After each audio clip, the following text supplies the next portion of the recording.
And so it embeds like kind of on a filter membrane, so that when that block is produced, you cut through that filter. Right.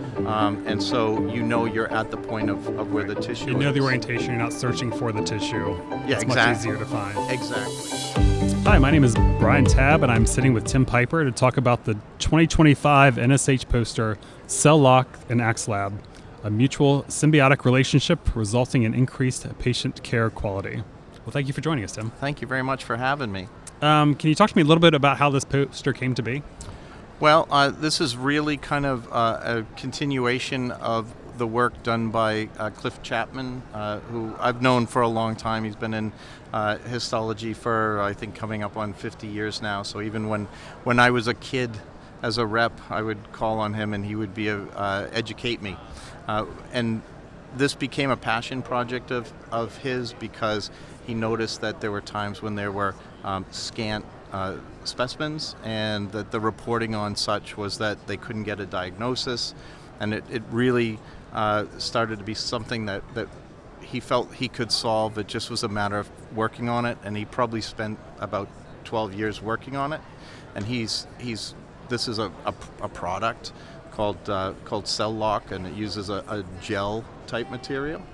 And so this has been looked at and studied. He's shown that 99.7% of the material can be held within this gel, and so it's a unique product in that the sample is put into a gel, like a gel button, and it can travel through the process, through processing and embedding. Without loss of tissue during the process. Correct. And so it embeds like kind of on a filter membrane, so that when that block is produced, you cut through that filter. Right. And so you're at the point of where the tissue is. You know the orientation, you're not searching for the tissue. Yeah, it's much easier to find. Exactly, right. So this is something that allows a standardization, because he, along with other histotechnologists, have been frustrated by the fact that everybody puts in their best effort along the way, and that because of not having enough sample, that it's hard to actually get that diagnosis. So they've found that in studies there's been a significant reduction in the number of cases that would be signed out as not able to diagnose. Right. Yeah. Yeah, so he really saw a need for trying to improve patient care by having better tissue retention of finding aspirates or small biopsies or that sort of thing. Correct. And then, so kind of as an evolution of that, he's always had a keen eye towards technology, evolving technology, and where Axlab got involved is that we have an automated sectioning system that helps reduce some of the repetitive work in histology, and so he wanted to see how does this technology that he's developed work with that. And so the poster really takes a dive into running a sample, and so the images that are projected are gradual increases in magnification. In this case, it happened to be a liver cell block, so you could see the signet cells, and so the result was optimal histology using both technologies. But this technology is really designed, for that front, the upstream Right. processing and embedding. So with your automated instrumentation, right, so it's going to face the tissue itself and then make the slides, right, from start to finish? It's always going to depend on the workflow and the experience of the laboratory. We've got this technology, while it's fairly new in the United States, we're coming up on probably 150 units globally. They've been used in clinical practice in Denmark for just about somewhere around 10 years. I look at, on face value, that would be kind of those larger specimens. So of what might come in a hospital door, the system is well suited for 50% of those types of specimens. We have labs doing a lot more in Denmark, where they have a lot of experience, right?